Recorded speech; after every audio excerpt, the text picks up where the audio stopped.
इस वीडियो में हम रूप की सिद्धि करने वाले हैं। इत्यः, स्तुत्यः, शिष्यः, वृत्यः, आदृत्यः और जुष्यः। इन रूपों की सिद्धि हम करेंगे। सबसे पहले इत्यः, जाने योग्य। इण धातु है गमन के अर्थ में। ई प्लस क्यप, हमने एति स्तु शास व्री द्रि जुषः क्यप सूत्र से क्यप प्रत्यय किया, अनुबंध लोप किया, यह शेष रहा। फिर हमने तुक का आगम किया, इसके बाद तुक का अनुबंध लोप किया तो त शेष रहा। फिर यहाँ पे गुण प्राप्त हो रहा था, गुण संधि होनी चाहिए थी, परंतु यहाँ पे कित होने से, क्यप प्रत्यय में क की संज्ञा होने से गुण का निषेध हो गया है। उसके बाद हमने प्रातिपदिक संज्ञा की है।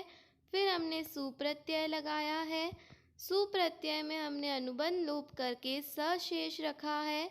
इसके बाद हमने सस्य ऋत्वे विसर्गे करके इत्यः इति रूपम सिद्धम। अब हम स्तुत्यः सिद्धि बनाएंगे। स्तुति के अर्थ में स्तु धातु से क्यप प्रत्यय हमने किया है, क्यप का हमने यह शेष रखा है। इसके बाद ऋस्वस्य पिति कृति तुक वाले सूत्र से तुक का आगम किया है, तुक का त शेष रहा है अनुबंध लोप करके। उसके बाद हमने प्रातिपदिक संज्ञा की है। फिर हमने प्रथमा एक वचन में सु प्रत्यय लगाया है, सु का हमने अनुबंध लोप करके स शेष रखा है। इसके बाद हमने स का रू का र का विसर्ग करके सस्य ऋत्वे विसर्गे करके स्तुत्यः इति रूपम सिद्धम। अब हम शिष्य सिद्धि बना रहे हैं। शास धातु शासन के अर्थ में, उससे क्यप प्रत्यय, क्यप का य शेष रहा। फिर शास इदंग हलो सूत्र से आ के स्थान पे ई आदेश किया, जिससे यह शिस प्लस य हो गया। फिर स का हमने श किया है शासी वसी घसी नाम च सूत्र से, जिससे यह शिस प्लस य हो गया है। इसके बाद हमने प्रातिपदिक संज्ञा की है, सु प्रत्यय लाए, अनुबंध लोप किया, स शेष रहा। फिर जो हम पूरा सस्य ऋत्वे विसर्गे करते हैं उसका हमने एक एक सूत्र लगा के यहाँ पे किया है। पहले स का रू किया है, फिर हमने रू का अनुबंध लोप करके र किया, फिर र का खर वसान्योर विसर्जनीय सूत्र से हमने विसर्ग कर दिया।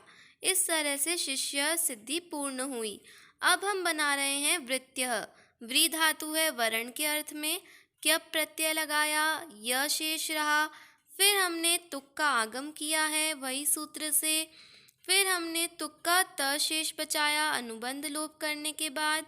इसके बाद हमने वृत्य से प्रातिपदिक संज्ञा की है।